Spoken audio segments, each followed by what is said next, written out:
Hello everyone, आज हम पढ़ेंगे क्लास 9th ज्योग्राफी एनसीईआरटी का चैप्टर 4 क्लाइमेट। इससे पहले दो चैप्टर्स में हमने पढ़ा है लैंडफॉर्म्स और ड्रेनेज के बारे में। और लैंडफॉर्म्स और ड्रेनेज तीन में से दो इम्पॉर्टेंट बेसिक एलिमेंट्स हैं अगर हम किसी भी एरिया के नेचुरल एनवायरनमेंट को जानना चाहें। और तीसरा जो बेसिक एलिमेंट है वो है climate.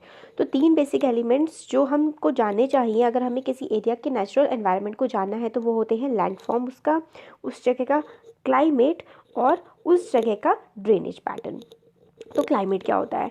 Climate refers to the sum total of weather conditions and variations over a large area a long period of time more than almost 30 years. मतलब ऑलमोस्ट मोर देन जो 30 ईयर्स से ज़्यादा का अगर हम लोग टेम्परेचर वेरिएशन हम daily measure कर रहे हैं, आज कैसा है टेम्परेचर, प्रेशर कंडीशंस कैसी हैं, प्रेसिपिटेशन है, बहुत सारी चीज़ें हम लोग नोटिस कर रहे हैं जो हमारे वेदर में चेंजेस आ रहे हैं एक बहुत लॉन्ग पीरियड ऑफ टाइम तक, अराउंड 30 ईयर्स तक, तो वो एक क्लाइमेट पैटर्न बनता है किसी भी एरिया का। अब वेदर क्या होता है? Weather refers to the state of atmosphere over an area at any point of time. मतलब ऐसे बात करते हैं ना हम लोग कि आज का वेदर कैसा है, आज तो मतलब बहुत ही ठंडा मौसम हो रहा है और गर्मी हो रही है, बारिश का मौसम चल रहा है। तो ये सब चीज़ें जो वेरी करती रहती है, मतलब एक ही दिन में कई बार जो वेरी कर जाता है टेम्परेचर, प्रेशर, ये वाली जो चीज़ होती है, विंड की वेलोसिटी, ये हम वेदर होता है, इसको हम कहते हैं weather. Weather refers to state of atmosphere over an area at any point of time, कि किस पर्टिकुलर टाइम पे कैसा मौसम है। हो सकता है 1 बजे दोपहर के बारिश पड़ रही है और शाम के 5 बजे बहुत ही ज़्यादा तेज़ धूप हो और रात में बहुत तेज़ हवाएं चलने लगे। तो ऐसे वेरी जो करता है पूरे दिन में वो होता है वेदर। तो यही पूरी चीज़ हमें बताई गई है। Temperature, atmospheric pressure, wind, humidity, precipitation, ये डेली के डेली वेरी करते रहते हैं और इसको ही हम वेदर बोलते हैं। मंथ्स होते हैं जिसमें कभी बहुत ज़्यादा गर्मी होती है गर्मियों के सीज़न में, जब सर्दियाँ आती हैं विंटर सीज़न में ठंड पड़ती है, और जो मानसून का सीज़न होता है उसमें बारिश होती है। तो ये हमें कैसे पता लगता है कि इस मंथ में, जैसे कि जून से लेकर के जो अगस्त तक का टाइम है उसमें बारिश होगी, क्योंकि हम लोगों ने वेदर पैटर्न्स को मेजर किया है। और वही जो वेदर पैटर्न हम लगभग 30 साल तक मेजर किए हैं हमने, उसको फिर हम बोल देते हैं कि इस जगह का क्लाइमेट इस टाइप का है। तो इस पूरे स्टार्टिंग के पैरा में ये है। और जो वर्ड है वो डिवाइडेड है into number of climatic regions. पूरे वर्ल्ड में अलग अलग टाइप के क्लाइमेट्स हम लोगों को मिलते हैं और उसमें इस चैप्टर में हम आगे पढ़ेंगे कि वो क्या क्या है। अब डू यू नो वाले पोर्शन को बहुत ध्यान से पढ़ना होता है। अगर आप चैप्टर भी नहीं पढ़ रहे ना पूरा और आपने ये भी पढ़ लिया तो आप समझ ली 1-2 क्वेश्चंस तो इसी से बन जाएंगे। बहुत इंपॉर्टेंट होता है। जो वर्ड मानसून है वो डिराइव हुआ है अरेबिक वर्ड मौसम से, जिसका मतलब होता है season. Monsoon refers to the seasonal reversal in the wind direction during a year. तो मानसून की डेफिनेशन पूछी जा सकती है कि मानसून क्या होता है, तो मानसून होता है seasonal reversal in the wind direction. Her season में, सीजन टू सीजन, विंड की जो डायरेक्शन है, हवा की डायरेक्शन जो बदलती जाती है, उसको ही हम मानसून बोलते हैं। और आगे इस चैप्टर में हम पढ़ेंगे कि वो एक्चुअल पूरा प्रोसेस क्या होता है। ये चैप्टर बहुत ही ज़्यादा इंपॉर्टेंट है, ज्योग्राफी का one of the most important topics है। ये जो क्लाइमेट, मॉनसून, किस तरीके से बारिश आती है, कैसे साइक्लोन्स आते हैं, किस तरीके से बारिश पड़ती है, कैसे हवाएं चलती हैं, ये सब कुछ हम लोग इस चैप्टर में समझेंगे। बहुत इंपॉर्टेंट है, थोड़ा टफ चैप्टर भी है और थोड़ा लेंदी भी है, तो अच्छे से समझिएगा इसको, बहुत ज़्यादा इंपॉर्टेंट है। जो क्लाइमेट ऑफ इंडिया है उसको हम मॉनसून टाइप ऑफ क्लाइमेट की तरह डिस्क्राइब करते हैं कि एक पर्टिकुलर सीज़न में इसमें बारिश होती है इसलिए, और एक पर्टिकुलर सीज़न में विंटर होती है। तो मॉनसून वेरी करता है हमारे देश में, है ना।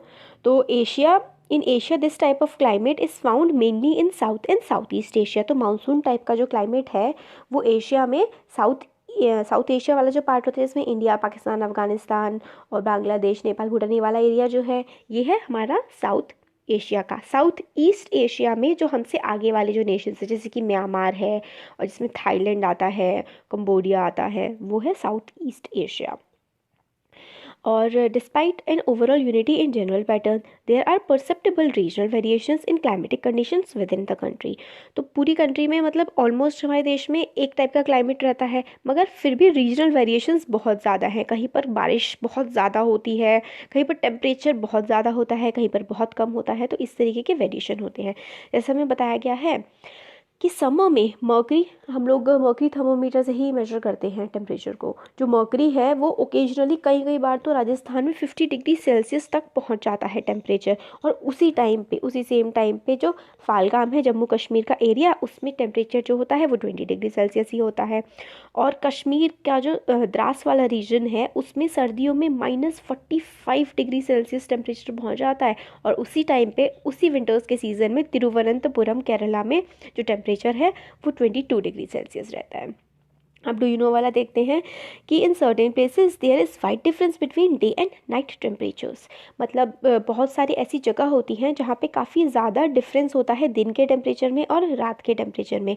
तो जो थार डेजर्ट वाला एरिया है उसमें क्या होता है कि जो टेम्परेचर है वो दिन के समय तो 50 डिग्री सेल्सियस तक होता है और रात के समय जो है वो 15 डिग्री सेल्सियस तक पहुंच जाता है। मतलब कितना ज़्यादा वेरिएशन है, आप खुद देखिए कि दिन में 50 है और रात के टाइम है 15। मैं खुद राजस्थान में रही हूँ और ये वेरिएशन देखा है मैंने कि दिन में तो बहुत ही ज़्यादा गर्मी होती है, बहुत तेज़ धूप होती है और रात को बहुत ठंडी हवा चलती है। बहुत वेरिएशन है मतलब ऐसे एरिया में जैसे डेजर्टिक एरियाज़ जो हैं। On the other hand, there is hardly any difference in day and night temperature in the Andaman and Nicobar Islands और इन केरला। और जो रीजन कोस्टल रीजन होते हैं, जो समुद्र के पास वाले एरिया होते हैं, उसमें डे और नाइट के टेम्परेचर में बहुत ही कम वेरिएशन होता है, ऑलमोस्ट सेम ही टेम्परेचर रहता है। अब हमें प्रेसिपिटेशन के जो वेरिएशन है उसको दिखाया गया है। प्रेसिपिटेशन का मतलब बारिश होता है। तो क्या इसमें बताते हैं हमें कि जो प्रेसिपिटेशन है वो मोस्टली होती है स्नोफॉल के वे में, जैसे कि जो हिमालयाज़ वाला रीजन है, पहाड़ी इलाके जो है हमारे देश के, जम्मू कश्मीर, उत्तराखंड, हिमाचल प्रदेश, यहाँ पे जो बारिश पड़ती है इनके हिली एरियाज़ में वो स्नो के फॉर्म में पड़ती है, वहाँ पे स्नोफॉल होती है। और annual precipitation varies from 400 centimetre in Meghalaya to less than 10 centimetre in Ladakh and western Rajasthan. Meghalaya वाला जो रीजन है उसमें तो 1000 सेंटीमीटर तक की बारिश हो जाती है। उनकी जो एवरेज रेनफॉल है वो है 400 सेंटीमीटर एनुअल रेनफॉल। और राजस्थान और लद्दाख वाला जो एरिया है, राजस्थान का वेस्टर्न पार्ट में 10 सेंटीमीटर ही सिर्फ बारिश पड़ती है। तो प्रेसिपिटेशन में भी बहुत ज़्यादा वेरिएशंस है कंट्री में। और जो मोस्ट पार्ट है कंट्री का वो रिसीव करता है रेनफॉल जून से सितंबर वाले एरिया में। बट सम पार्ट्स, मगर कुछ पार्ट्स ऐसे हैं जैसे कि तमिलनाडु हो गया, तमिलनाडु का जो कोस्टल एरिया है उसमें रेन आती है अक्टूबर और नवंबर में, वो जनरली साइक्लोनिक रेन्स होती हैं। और इन जनरल जो है कोस्टल एरियाज़ जो एक्सपीरियंस करते हैं वो लेस वेरिएशन एक्सपीरियंस करते हैं टेम्परेचर में। और सीजनल जो वेरिएशन है वो भी कम होते हैं। आप वूलन क्लोथ नहीं देखेंगे हमारे सदर्न स्टेट्स में, उनको सर्दियों के कपड़ों की इतनी कोई ज़रूरत नहीं होती है क्योंकि वहाँ पे जो वेरिएशन है, जैसे मुंबई है वहाँ पे सेम ही टेम्परेचर रहता है पूरे साल क्योंकि वो कोस्टल रीजन है। कॉन्टिनेंटैलिटी वहाँ पर नहीं होती है। अब कॉन्टिनेंटैलिटी क्या होती है? हम लोग जब कॉन्टिनेंट्स के बीच में रहते हैं ना तो हम टेम्परेचर के वेरिएशंस को बहुत ज़्यादा फील करते हैं क्योंकि जो ओशन होता है वो मॉडरेटिंग इफेक्ट शो करता है, वो हमारे टेम्परेचर को एक जैसा मेंटेन करने में हेल्प करता है। और मिडिल ऑफ द कॉन्टिनेंट जहाँ पे ओशंस नहीं होता है तो वहाँ पे जो मॉडरेटिंग इफेक्ट नहीं होता है, इसीलिए जो टेम्परेचर है वो काफ़ी ज़्यादा वेरी करता है। गर्मियों में तो क्या होता है, बहुत ज़्यादा टेम्परेचर 50 डिग्री सेल्सियस तक पहुँच जाता है और वही सर्दियों में 10 डिग्री भी पहुँच जाता है। ऐसा है, यही इसमें आगे बताया गया है। अब क्लाइमेटिक कंट्रोल्स मतलब जो है 6 मेजर फैक्टर्स हैं जो क्लाइमेट को हमारे कंट्रोल करते हैं। वो क्या होता है? लैटिट्यूड। लैटिट्यूड मतलब हम लोगों ने अर्थ को डिफरेंट लैटिट्यूड्स में डिवाइड किया हुआ है, जैसे कि इक्वेटर है, tropic of cancer, tropic of capricorn, poles, तो वो हमारे लैटिट्यूड्स होते हैं। ऑल्टीट्यूड का मतलब है कि कोई चीज़, कोई जगह कितनी हाइट पे है। प्रेशर और विंड सिस्टम मतलब वो हाई प्रेशर एरिया है, लो प्रेशर एरिया है, ये हम सब आगे पढ़ेंगे कि high pressure low pressure area क्या होता है। और हमने पहली क्लासेस 7th में भी हमने ये चीज़ पढ़ रखी है, हाँ 7th में पढ़ी थी। और डिस्टेंस फ्रॉम द सी, कॉन्टिनेंटैलिटी यहाँ पे आ गया कि वो सी से कितना दूर है। और ओशन करंट्स और relief features. Ocean currents, warm ocean current है कि कोल्ड ओशन करंट है, उससे क्या होता है, वार्म होता है तो एरिया, अगर वार्म ओशन करंट वहाँ से फ्लो कर रहा है तो जो एरिया है वो भी वार्म हो जाएगा। रिलीफ फीचर्स मतलब हम हिल्स पे रह रहे हैं कि प्लेट्यू पे रह रहे हैं, डेजर्टिक रीजन है और ग्रासलैंड्स है, रीजन कैसा है। तो अब बताते हैं कि due to curvature of earth the amount of solar energy received varies according to latitudes. हमारी अर्थ स्फेरिकल है, स्फेरिकल भी नहीं है, बर्ज्ड है, इक्वेटर से काफ़ी ज़्यादा चौड़ी है, ऊपर जाके वो थोड़ी पतली होती जाती है। ओब्लेट स्फेरॉइड या फिर जैसे हम जियोइड शेप कहते हैं, अर्थ की शेप है जियोइड या फिर ओब्लेट स्फेरॉइड। तो लैटिट्यूड्स जो है वेरी करते हैं, वो इक्वेटर पे काफ़ी ज़्यादा धूप पड़ती है, सीधी धूप पड़ती है सूरज की, और ऊपर जाते जाते जो लैटिट्यूड्स जब आगे बढ़ते जाते हैं तो जो सन की रेज़ हैं वो स्लैंट हो जाती हैं, सीधी नहीं पड़ती हैं, जिसकी वजह से क्या होता है, जो गर्मी इक्वेटर पे ज़्यादा होती है और पोल्स पे जाते जाते कम होती जाती है। इसलिए हमारे लैटिट्यूडनल वेरिएशंस आते हैं वेदर में और क्लाइमेट के कंडीशंस में। अब ऑल्टीट्यूड क्या होता है, एटमॉस्फेयर जो है वो काफ़ी ज़्यादा लेस डेंस हो जाता है। डेंसिटी जो होती है ना एटमॉस्फेयर की, वो जैसे ही हम हाइट्स पे जाते जाते हैं वो कम होती जाती है। तो इस वजह से क्या होता है, टेम्परेचर डिक्रीज़ होता है। और हिल्स पे क्या होता है, इसलिए जो समर्स भी होती हैं वो काफ़ी कूल होती हैं। और जैसे हाइट बढ़ती जाती है तो स्लैंटिंग भी होती है, सन की रेज सीधी नहीं पड़ती हैं हाइट पे जाके। तो इसलिए ये वाले जो हमारे रीज़न है कि ऑल्टीट्यूड पे जाके वहाँ का जो एटमॉस्फेयर वो काफ़ी ज़्यादा थिक हो जाता है एयर की डेंसिटी, इसलिए वहाँ जो है मौसम ठंडा रहता है। और प्रेशर और विंड किस तरीके से क्या करता है, लैटिट्यूड और ऑल्टीट्यूड पे डिपेंड करता है। जैसे कि कोई गर्मी वाली जगह है जहाँ पे बहुत ज़्यादा टेम्परेचर है, तो वहाँ पे क्या होगा कि जो हवा है, एयर हल्की हो जाएगी, हल्की होने के बाद वो ऊपर की तरफ उठने लगेगी। और फिर एक एरिया है जहाँ पर मौसम ठंडा है, तो वहाँ पे क्या होगा कि हवा ठंडी रहेगी, ठंडी रहेगी तो भारी रहेगी, भारी रहेगी ऊपर नहीं उठ पाएगी तो ज़मीन के नीचे ही रहेगी। तो जहाँ जिस जगह पर हवा ज़मीन के पास में ही है तो वो तो हाई प्रेशर वाला एरिया है, क्योंकि सारी जो डेंसिटी है हवा की वो नीचे ही ज़मीन के पास बैठी हुई है, तो प्रेशर ज़्यादा बन गया है, हाई प्रेशर एरिया हो गया। और एक ऐसी जगह जहाँ पर गर्मी बहुत ज़्यादा है, हवा हल्की हो गई, हल्की होकर ऊपर चली गई, तो नीचे खाली जगह है, तो ऐसा एरिया है लो प्रेशर एरिया। तो एयर मूव करती है हाई प्रेशर से लो प्रेशर एरिया में। तो इस तरीके से प्रेशर और विंड सिस्टम भी काफ़ी ज़्यादा मैटर करते हैं हमारे क्लाइमेटिक कंडीशंस को चेंज करने में। और इसी तरीके से रेनफॉल पैटर्न्स भी वेरी करते हैं, जैसे टेम्परेचर, एयर प्रेशर, इन पर ही हमारी रेनफॉल डिपेंड करती है। डिस्टेंस फ्रॉम द सी जो है, मैंने बताया था अभी थोड़ी देर पहले कि मॉडरेटिंग इन्फ्लुएंस होता है सी का, और ऐसे जो वेदर होता है वहाँ पे वेदर कंडीशंस इसलिए कोस्ट में काफ़ी नॉर्मल रहती हैं, वेरी नहीं करती। ओशन करंट्स भी वही मैंने आपको थोड़ी देर पहले बताया था कि वार्म ओशन करंट किसी भी जगह को वार्म कर देंगे और कोल्ड ओशन करंट जगह को ठंडा कर देंगे। अब रिलीफ क्या है, रिलीफ भी जैसे कि हाई माउंटेन्स बैरियर की तरह एक्ट करते हैं कोल्ड और हॉट विंड्स के लिए, और प्रेसिपिटेशन कॉज कर सकते हैं, बारिश ला सकते हैं, रेन बेयरिंग विंड्स को रोक के बारिश कर सकते हैं। तो लीवर्ड साइड जो होती है वो रिलेटिवली ड्राई रहती है। एक साइड होती है जिस तरीके से, जैसे हम एक बार ये देते हैं, आपको बता देती हूँ, ब्रश ले लिया, ये देखिए ऐसा करके है माउंटेन, यहाँ से हवा आ रही है, चल रही है, ऊपर जाके क्या होता है, यहाँ पे ठंडा हो गया, भारी हो गया, और फिर रेन गिर गई। फिर यहाँ पे जब ये बादल पहुँचा इस तरफ तो बारिश बची ही नहीं पड़ने के लिए, तो ये साइड जो है ये ड्राई रहेगी और यहाँ पे बहुत ज़्यादा ग्रीनरी रहेगी, ट्रीज़ रहेंगे। तो ये वाली जो ड्राई वाली साइड होती है ये लीवर्ड साइड होती है। अब हम लोग देखते हैं कि factors affecting India's climate, India का जो क्लाइमेट है उसको कौन कौन से फैक्टर्स अफेक्ट करते हैं। लैटिट्यूड, हमारा जो है इंडिया, उसमें ट्रॉपिक ऑफ कैंसर बीच से जाती है, कहाँ से निकलती है, Rann of Kutch in west to the Mizoram in the east. Rann of Kutch से लेकर के मिज़ोरम तक हमारी ट्रॉपिक ऑफ कैंसर जाती है, तो और हमारी कंट्री को हाफ में ऑलमोस्ट डिवाइड कर देती है। तो इस वजह से जो हमारी कंट्री का एरिया है वो ट्रॉपिकल या फिर सब ट्रॉपिकल क्लाइमेट में आता है। ऑल्टीट्यूड जो है इंडिया में काफ़ी ज़्यादा नॉर्थ में हाई माउंटेन्स है जिनकी एवरेज हाइट है 6000 मीटर तक की, और हमारे देश में वास्ट कोस्टल एरिया भी है और मैक्सिमम एलिवेशन जो है उसका 300 मीटर्स तक का है। और हिमालयस जो हैं वो प्रिवेंट करते हैं cold winds from central Asia से। हिमालयस इतने ऊंचे हैं कि सेंट्रल एशिया से जो ठंडी हवाएं आती हैं उसको भी रोक देते हैं। कोस्टल एरियाज मॉडरेटिंग इफेक्ट लाते हैं हमारे देश में, और जो हाई माउंटेन्स हैं उसमें जो रीजन रहता है वो हमारा थोड़ा पोलर रीजन वाला ठंडा रीजन होता है वो। तो इस तरीके से बहुत ज़्यादा वेरिएशन आता है ऑल्टीट्यूड के बेसिस पे भी। अब प्रेशर और विंड कंडीशन इंडिया में कैसे करती हैं, तो प्रेशर इंडिया जो लाया करता है वो रीजन में लाया करता है नॉर्थ ईस्टर्ली विंड्स के, और ये विंड्स ओरिजिनेट करती है सब ट्रॉपिकल हाई प्रेशर बेल्ट में ऑफ द नॉर्दर्न हेमिस्फेयर की। तो ये ब्लो करती हैं, दे ब्लो साउथ की तरफ ब्लो करती हैं और डिफ्लेक्ट करती हैं right due to Coriolis force, और मूव करती हैं इक्वेटोरियल लो प्रेशर एरिया में। और जनरली ये जो विंड्स होती हैं ये बहुत ज़्यादा कम मॉइस्चर लेके जाती हैं, और लैंड से जब गुजरती हैं तो ये या तो बहुत ही कम या फिर कोई भी बारिश नहीं लेके आती है। तो इस वजह से तो क्या होना चाहिए था, इंडिया का क्लाइमेट जो एरिड होना चाहिए था। अब मैं आपको बिल्कुल अच्छे से एग्जांपल देके समझाती हूँ कि ये जो पूरी की पूरी चीज़ें हैं ये क्या है। प्रेशर और विंड कंडीशन, क्लाइमेट जो है वो एसोसिएटेड होता है वेदर कंडीशन से, और इंडिया का जो वेदर है वो गवर्न कैसे होता है, प्रेशर और सरफेस की विंड की वजह से। प्रेशर मैंने आपको समझा दिया था कैसे डेवलप होता है, और विंड्स कैसे बहती हैं वो हमने समझ लिया। अपर एयर का जो सर्कुलेशन होता है, ये तो हमने पूरा लोअर एयर का देख लिया था, और अपर एयर का जो सर्कुलेशन होता है मतलब जो लैंड से ऊपर की तरफ एटमॉस्फेयर में जो हमारी हवा बहती है वो कैसे वेरी करती है। वो सिर्फ एक देश की कंडीशन पे वेरी नहीं करती है, वो पूरे हमारा जो अर्थ है उसमें किस तरीके से हवा चल रही है, हवा बह रही है, उस पर मैटर करता है अपर एयर की सर्कुलेशन का।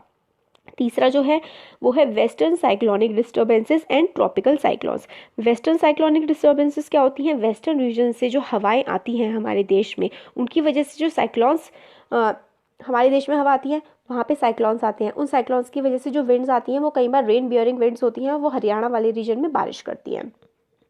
और ट्रॉपिकल साइक्लोन्स क्या होते हैं, ये जो हमारा ईस्टर्न वाला कोस्ट है यहाँ पे काफ़ी ज़्यादा ट्रॉपिकल साइक्लोन्स आते हैं। जैसे रिसेंटली साइक्लोन तितली आया था और साइक्लोन गज आया था, तो इसने उड़ीसा में काफ़ी बारिश करी थी, और साइक्लोन गज जो है उसमें उसकी वजह से तमिलनाडु में बहुत ज़्यादा बारिश हो रही है। तो ये सारे के सारे जो फैक्टर्स हैं ये प्रेशर और विंड पे डिपेंड करते हैं।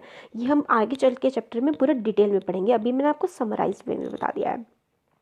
अभी आज जैसे कहते हैं कि इंडिया का जो रीजन है वो ईस्टर्ली जो विंड्स है, ईस्ट विंड्स का हम नेम करते हैं वो किस डायरेक्शन से आ रही हैं उसके बेसिस पे। तो ईस्टर्ली विंड्स जो हैं वो ईस्ट डायरेक्शन से आ रही हैं। ईस्ट डायरेक्शन, इंडिया से ईस्ट में कौन कौन से देश पड़ते हैं, जैसे जापान हो गया, चाइना हो गया और इंडोनेशिया हो गया, इस जगह से, और पैसिफिक ओशन पड़ता है इस तरफ, वहाँ से जो विंड ओरिजिनेट हो रही हैं वो ईस्टर्ली विंड्स है। नॉर्थ ईस्टर्ली मतलब जो विंड ईस्टर्ली है, ईस्ट डायरेक्शन से आ रही हैं और ईस्ट में भी नॉर्थ से आ रही हैं, वो विंड होती है नॉर्थ ईस्टर्ली विंड। ये विंड जो ओरिजिनेट करती हैं वो सब ट्रॉपिकल हाई प्रेशर बेल्ट से। अब ट्रॉपिकल जो हमारा रीजन है, मतलब इंडिया ट्रॉपिकल कंट्री है, 23.5 डिग्री नॉर्थ से ऊपर वाला जो एरिया आता है, मतलब 30 डिग्री से ऊपर वाला जो एरिया आता है, 30 से 45 वाला एरिया आप मान लीजिए, वो हमारा सब ट्रॉपिकल रीजन होता है। वो हाई प्रेशर रीजन कैसे बन गया अब, क्योंकि जो ट्रॉपिकल रीजन होता है उसमें प्रेशर काफ़ी ज़्यादा लो रहता है, गर्मी होती है, उससे जब हम ऊपर जाएंगे 30 से ऊपर थोड़ा ठंडा हो जाता है, तो यहाँ पे ट्रॉपिक्स के कंपैरिजन में वो वाला रीजन कौन सा हो जाता है, हाई प्रेशर, क्योंकि वहाँ पे ठंड पड़ती है, हवा डेंस रहती है और ज़मीन के पास बनी रहती है, इसलिए वो हाई प्रेशर बेल्ट होती है। नदर्न हेमिस्फीयर की बात कर रहे हैं अभी हम, वो तो कर ही रहे हैं। और वो वाली विंड्स क्या करती हैं, मैंने आपको अभी थोड़ी देर पहले बताया था ना कि हाई प्रेशर से लो प्रेशर की तरफ विंड मूव करती है। तो वो सब ट्रॉपिकल हाई प्रेशर बेल्ट की जो विंड है वो नॉर्थ ईस्ट से, नॉर्थ ईस्टर्ली विंड्स हैं, वहाँ से क्या करती हैं, ब्लो करती हैं साउथ की तरफ और पहुँचती हैं इंडिया में, डिफ्लेक्ट करती हैं कोरियोलिस फोर्स की वजह से। अभी कोरियोलिस फोर्स हम पहले देखते हैं कि कोरियोलिस फोर्स क्या होता है। कोरियोलिस फोर्स होती है एक अपरेंट फोर्स, मतलब वो हमें दिखती नहीं है, इस टाइप की फोर्स है जिसकी वजह से अर्थ की रोटेशन होती है। कोरियोलिस फोर्स रिस्पॉन्सिबल होती है डिफ्लेक्ट करने के लिए विंड्स को राइट डायरेक्शन में नॉर्दर्न हेमिस्फीयर में। मतलब कोरियोलिस फोर्स जो होती है वो राइट डायरेक्शन में विंड्स को मूव कर देती हैं नॉर्दर्न हेमिस्फीयर में, और सदर्न हेमिस्फीयर में ये जो कोरियोलिस विंड्स हैं ये कोरियोलिस फोर्स विंड्स को मूव करती है लेफ्ट डायरेक्शन में, और इसको हम कहते हैं फेरल्स लॉ। तो कोरियोलिस फोर्स क्या है, apparent force caused by the earth rotation, earth की रोटेशन की वजह से जो फोर्स क्रिएट होती है उसको हम कोरियोलिस फोर्स कहते हैं, और ये नॉर्दर्न हेमिस्फीयर में विंड्स को राइट डायरेक्शन में मूव करवा देती हैं। तो ये जो मतलब विंड आ रही थी नॉर्थ ईस्ट डायरेक्शन से, ये कोरियोलिस फोर्स की वजह से राइट डायरेक्शन में मूव करती हैं, इक्वेटोरियल लो प्रेशर एरिया में पहुंचती हैं। इक्वेटर वाला जो रीजन है इंडिया के पास, मतलब जो साउथ वाला रीजन है वो इक्वेटर के पास आ रहा है, वहाँ पर पहुँचती हैं। मगर इन विंड्स में मॉइस्चर नहीं होता है, कभी भी विंड जो आ रही है वो बारिश कब करती है, जब उस विंड में नमी होती है। मगर ये थोड़े ड्रायर एरिया से आ रही हैं तो इसमें क्या होता है, नमी नहीं होती है, तो या तो ये बिल्कुल भी रेन नहीं कर पाती है, बहुत ही कम रेन कर पाती हैं। मगर अगर सिर्फ यही एक कंडीशन होती तो इसकी वजह से तो इंडिया जो है वो काफ़ी ज़्यादा सूखा लैंड होना चाहिए था। मगर और भी बहुत सारे फैक्टर्स हैं जो एक्ट करते हैं हमारे देश के मॉनसून के लिए। तो प्रेशर और विंड कंडीशन जो है इंडिया की काफ़ी ज़्यादा यूनिक है, और during winters high pressure area जो है नॉर्दर्न हिमालयाज़ में बन जाता है। क्यों हाई प्रेशर एरिया, ठंड पड़ती है इसलिए हाई प्रेशर एरिया बन जाता है हिमालयाज़ में ठंडियों के टाइम में, और कोल्ड ड्राई विंड्स ब्लो करती हैं दिस रीजन से, इस वाला जो हिमालय वाला रीजन है इस रीजन से ठंडी और बिल्कुल सूखी हवाएं ब्लो करती हैं जो लो प्रेशर वाला एरिया है जो ओशंस में पड़ता है साउथ साइड में उस तरफ को। समर में क्या होता है, ये चीज़ उल्टी हो जाती है। देखिए मानसून वाला था ना, seasonal reversal of the wind, season two season reverse कर जाती है विंड्स। समर में क्या होता है, लो प्रेशर एरिया डेवलप होता है इंटीरियर ऑफ एशिया में as well as over north western India. North western India वाला जो पार्ट है जिसमें जो स्टेट्स आती है जैसे कि यूपी, उत्तराखंड और हमारा पंजाब, हरियाणा, दिल्ली, ये नॉर्थ वेस्टर्न इंडिया वाला पार्ट है। यहाँ पर गर्मियों में क्या होता है, लो प्रेशर एरिया बन जाता है। और एशिया वाले पार्ट में भी लो प्रेशर एरिया बनता है, गर्मी पड़ती है इसलिए लो प्रेशर। इसकी वजह से क्या होता है, विंड्स पूरी तरीके से रिवर्स हो जाती हैं गर्मियों के टाइम पे। एयर जो है मूव करती है हाई प्रेशर एरिया से over southern Indian ocean in a south easterly direction. जो एयर है वो मूव करती है हाई प्रेशर एरिया से साउथ इंडियन ओशन, हमारा जो है वो इंडियन ओशन में है हमारा देश, तो सदर्न इंडियन ओशन में ये वाली जो हवाएं हैं वो मूव करती हैं, ठंडी हवाएं, क्योंकि वहाँ पे लो प्रेशर एरिया होता है। फिर ये जो विंड है ये इक्वेटर को क्रॉस करती हैं, और इक्वेटर को क्रॉस करने पर क्या होता है, कोरियोलिस फोर्स की वजह से जब नदर्न हेमिस्फीयर में विंड्स होती हैं वो राइट डायरेक्शन में मूव कर जाती हैं, और लो प्रेशर एरिया जो इंडिया में बना हुआ होता है वहाँ पर पहुँच जाती हैं। और इसीलिए ये जो विंड्स आती हैं इसको हम साउथ वेस्ट मॉनसून विंड्स कहते हैं। ये विंड जो होती हैं वो ब्लो करती हैं वार्म ओशंस से, और इसकी वजह से इन विंड्स में मॉइस्चर होता है क्योंकि ओशंस के ऊपर से आई होती हैं। और यही विंड जो है ये वाइड स्प्रेड रेनफॉल क्रिएट करती हैं इंडिया के मेनलैंड के ऊपर। अब ये वाला पोर्शन सीरियसली काफ़ी टफ है, क्लाइमेट लोगों को मुश्किल से ही समझ आता है, तो आप बिल्कुल ध्यान दीजिए इसमें, 3-4 बार रिपीट करके चीज़ों को सुनिए, बुक से पढ़िए अच्छे से, तब जाके आपको ज़रूर समझ में आएगा। मुझे भी काफ़ी टाइम लगा था इस वाले टॉपिक में, ऑलमोस्ट सबको ही लगता है डिफ़िकल्ट टॉपिक है ये। अब हम देखते हैं कि अपर सर्कुलेशन कैसा होता है। तो upper air circulation in this region is dominated by westerly flow, जो वेस्ट से विंड आ रही होती हैं उससे डोमिनेट करता है upper circulation. An important component of this flow is jet stream, और जो ये वेस्टर्ली विंड्स आ रही होती हैं इनका एक इंपॉर्टेंट कंपोनेंट होता है वो होता है जेट स्ट्रीम। जेट स्ट्रीम जो होती हैं वो लोकेट करती हैं ओवर 27 से 30 डिग्री नॉर्थ ऑफ लैटिट्यूड, मतलब वही जो हमारा सब ट्रॉपिकल रीजन वाले एरिया में जेट स्ट्रीम हमें मिलती हैं, तो इसीलिए हम इनको सब ट्रॉपिकल वेस्टर्ली जेट स्ट्रीम कहते हैं। वेस्टर्ली क्यों कहते हैं, वैसे आती है। सब ट्रॉपिकल क्यों कहते हैं, 27 से 30 डिग्री में लाई करती हैं और इंडिया के ऊपर ब्लो करती हैं। अब जेट स्ट्रीम को देखते हैं कि जेट स्ट्रीम्स क्या होती हैं। जेट स्ट्रीम होती है narrow belt of high altitude, मतलब नैरो पतली बेल्ट्स होती हैं और काफ़ी ऊंचे एल्टीट्यूड में 12,000 मीटर के एल्टीट्यूड में वेस्टर्न साइड से जनरली ये ब्लो करती हैं ट्रोपोस्फेयर में। जो डिफरेंट लेयर्स है ना हमारे एटमॉस्फेयर की, उसकी लोएस्ट सबसे नीचे वाली लेयर ट्रोपोस्फेयर में जेट स्ट्रीम ब्लो करती हैं, और उनकी स्पीड जो होती है वो 110 किलोमीटर होती है लगभग समर में, और 184 किलोमीटर पर आवर तक ये पहुंच जाती है विंटर्स में। और बहुत सारी सेपरेट जेट स्ट्रीम जो हैं वो आइडेंटिफाई की गई हैं, और most constant are mid latitude and the sub tropical jet stream. बहुत सारी जेट स्ट्रीम हम लोगों ने आइडेंटिफाई की हैं, मगर जो सबसे ज़्यादा बहने वाली हैं वो है मिड लैटिट्यूड्स में। मिड लैटिट्यूड जो ऊपर वाले ऊंचे वाले लैटिट्यूड्स होते हैं जैसे कि 40, 45 ये वाले और 60 तक, तो ये मिड लैटिट्यूड होता है। 0 से 90 के मिड में क्या आएगा, 45 आएगा ना, तो इस वाले जो लैटिट्यूड होते हैं इसको मिड लैटिट्यूड बोलते हैं। मिड लैटिट्यूड वाली जेट स्ट्रीम्स और सब ट्रॉपिकल जेट स्ट्रीम जो हमें काफ़ी ज़्यादा प्रोमिनेंट देखने को मिलती है। अब हम लोग देख लेते हैं कि जो वेरिएशन है और भी ज़्यादा जो रीज़न है वेरिएशंस के वो होते हैं western cyclonic disturbances experienced in north and north western part in the country are bought in by this westerly flow. ये जो वेस्टर्न विंड होती हैं वो हमारे नदर्न और नदर्न वेस्टर्न पार्ट में विंटर्स के टाइम पे काफ़ी ज़्यादा इफेक्ट ये लोग डालते हैं। समर में क्या होता है, ये सब tropical westerly jet stream move करती हैं हिमालय से ऊपर की तरफ ही ये लोग निकल जाती हैं, क्योंकि जो अपरेंट मूवमेंट ऑफ सन की होती है वो भी इसी टाइप की होती है। और ईस्टर्ली जेट स्ट्रीम जो होती हैं उनको हम सब ट्रॉपिकल ईस्टर्ली जेट स्ट्रीम कहते हैं। वो ब्लो करते हैं over peninsular India approximately over 14 degree north during summer month. तो ये वाली जो वेस्टर्ली वाली हैं विंड्स, वेस्टर्न साइक्लोनिक डिस्टर्बेंसेस, गर्मियों के टाइम पे तो हिमालय से ऊपर ऊपर करके ही ये लोग निकल जाते हैं, और गर्मियों के टाइम पे जो हम लोग के कॉन्टिनेंट के अंदर से निकलती हैं वो निकलती हैं सब ट्रॉपिकल ईस्टर्ली जेट स्ट्रीम, मतलब जो जेट स्ट्रीम ईस्टर्न साइड से आती हैं। अब वेस्टर्न साइक्लोनिक डिस्टर्बेंसेस क्या होते हैं? Western cyclonic disturbances are weather phenomena of winter months brought in by the westerly flow from the Mediterranean region. जैसे मैंने थोड़ी देर पहले बताया था कि जो वेस्टर्न साइक्लोनिक डिस्टर्बेंसेस हैं वो मेनली हमारे विंटर मंथ्स में एक्ट करते हैं नॉर्दर्न वेस्टर्न रीजन में हमारे देश के। और ये कहाँ से जनरेट होती है? वेस्टर्ली इवेंट्स मेडिटेरियन रीजन से जनरेट होती हैं। ये यूजुअली इन्फ्लुएंस करती हैं वेदर किसके? नॉर्थ और नॉर्थ वेस्टर्न रीजन हमारे देश के। ट्रॉपिकल साइक्लोन्स अकर करते हैं ड्यूरिंग मानसून, मानसून के टाइम पे अकर करते हैं। अक्टूबर से नवंबर वाले मानसून के बाद जनरली आते हैं, मानसून के टाइम पर भी आते हैं और मानसून के बाद भी आते हैं ट्रॉपिकल साइक्लोन्स। और ये किसके पार्ट होते हैं? ईस्टर्ली फ्लो के पार्ट होते हैं। मैंने बताया था ना कि ईस्टर्न साइड में जो बे ऑफ बंगाल वाला रीजन है उसमें सबसे ज़्यादा साइक्लोन्स आते हैं, उड़ीसा और तमिलनाडु वाले रीजन में। These disturbances affect the coastal region of country, काफ़ी ज़्यादा मतलब कई हैवॉक भी मचा देते हैं, डिस्ट्रक्शन हो जाता है काफ़ी ज़्यादा उड़ीसा, आंध्र प्रदेश और तमिलनाडु वाले कोस्ट में। ये होते हैं हमारे साइक्लोनिक डिस्टर्बेंसेस। वेस्टर्न वाली जो आती हैं वो वेस्टर्न साइड से आती हैं, मेनली मेडिटेरेनियन रीजन से। अब इंडियन मानसून वाला पार्ट हम नेक्स्ट वीडियो में देखेंगे। तो थैंक यू सो मच। कैसा लगा है वीडियो आप प्लीज़ ज़रूर बताइएगा, क्योंकि मैं बहुत एफर्ट्स डाल रही हूँ, टफ टॉपिक है और अगर कुछ और इम्प्रूव करना है तो उसकी भी प्लीज़ रिकमेंडेशन दीजिएगा। Thank you so much.